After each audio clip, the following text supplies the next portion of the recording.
جیسا کہ آپ جانتے ہیں کہ ہم اپنی ویڈیو سیریز میں آج کل آپ کو سبق آموز اسلامی واقعات سنا رہے ہیں۔ چلیے آئیے آج کے واقعے کی طرف بڑھتے ہیں۔ حاتم اسم اور قاضی القسنات محمد بن مقاتل کا سبق آموز واقعہ۔ حضرت حاتم اسم تیسری صدی ہجری کے بزرگ تھے، حضرت شفیع بلخی کے شاگردوں میں سے تھے اور حضرت احمد بن خزرویہ کے استاد تھے۔ حضرت حاتم زہد و تقوی میں یکتا روزگار تھے، مخلوق کی خیر خواہی، واعظ و نصیحت آپ کا مشغلہ تھا۔ بقول علامہ ذہبی کہ آپ کو اس امت کا حکیم لقمان کہا جاتا تھا۔ ابو نعیم اصفہانی نے حلیات الاولیاء میں اور حالات و مقالات صوفیہ میں تفصیل سے آپ کے حالات لکھے ہیں۔ اس کے اندر ابو نعیم نے حضرت حاتم اور قاضی رحیم محمد بن مقاتل کے درمیان پیش آنے والا ایک طویل مکالمہ تحریر کیا ہے اور اس مکالمے کو کتاب کے حوالے سے ذکر کیا جا رہا ہے، جو کہ ہمارے لیے سبق آموز اور عبرت و فکر انگیز بھی ہے۔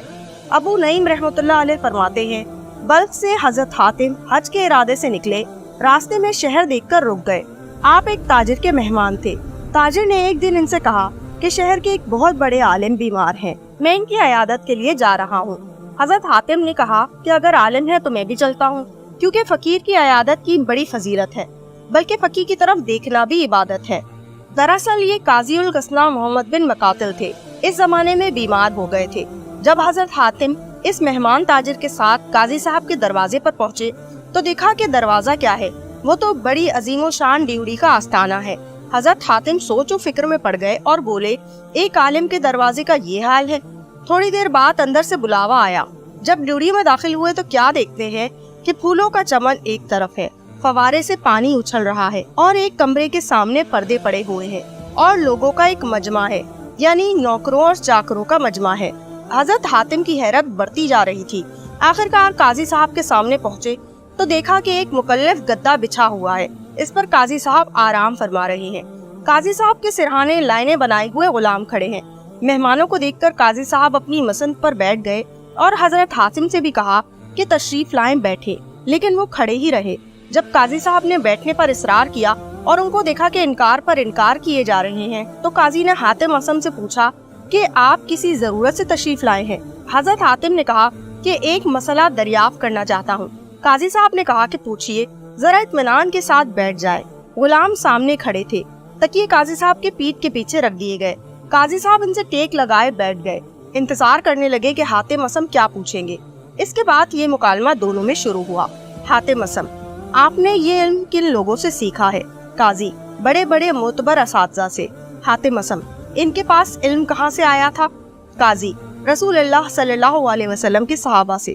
حاتم اسم: رسول اللہ صلی اللہ علیہ وسلم کے پاس علم کہاں سے آیا تھا؟ قاضی: جبرائیل علیہ السلام لائے تھے۔ حاتم اسم: ہاں، تو ذرا یہ فرمائے کہ آپ کے پاس علم کا جو ذخیرہ ہے وہی ذخیرہ ہے جسے اللہ سے جبرائیل نے پایا اور جبرائیل نے رسول اللہ صلی اللہ علیہ وسلم کو پہنچایا اور رسول اللہ صلی اللہ علیہ وسلم سے یہ ذخیرہ صحابہ تک پہنچا اور صحابہ سے آپ کے بڑے بڑے معتبر اساتذہ تک پہنچا۔ اس ذخیرے میں کہیں قاضی کی شان و شوکت کی طرف اشارہ کر کے اس کی بھی اطلاع دی گئی ہے کہ جس کا گھر امیروں کے گھر کی مانند ہوگا اور جس کے پاس امیرانہ ٹھاٹ باٹ ہوگا، اللہ کے نزدیک اس کا مرتبہ سب سے بلند ہوگا۔ قاضی: نہیں، یہ تو میں نے نہیں سنا۔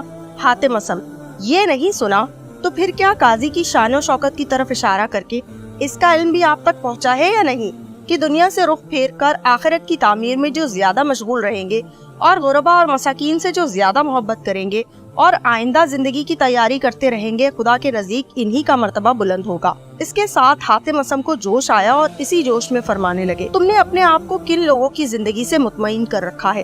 رسول اللہ صلی اللہ علیہ وسلم اور آپ کے صحابہ اور امت کے صالحین کی زندگی سے، یا فرعون و نمرود کی زندگی سے؟ تمہارے قلب نے اطمینان کو پایا ہے وہی فرعون و نمرود کی سلطنت سے، جس سے اینٹ اور چولہے کی تعمیر کی ابتدا ہوئی۔ قاضی ابن مقاتل غور و فکر سے سن رہے تھے اور حاتم اسم فرماتے جا رہے تھے کہ اے علماء، سو تم ہی کو ایک بیچارہ غریب جاہل مسلمان دنیا دار دیکھتا ہے اور کہتا ہے کہ جب ایک عالم اس حال میں ہے تو پھر اپنے آپ کو میں اس سے زیادہ برے حال میں نہیں پاتا۔ کہتے ہیں کہ بیچارے قاضی کے ہوش حاتم اسم کی اس تقریر سے لرز گئے تھے۔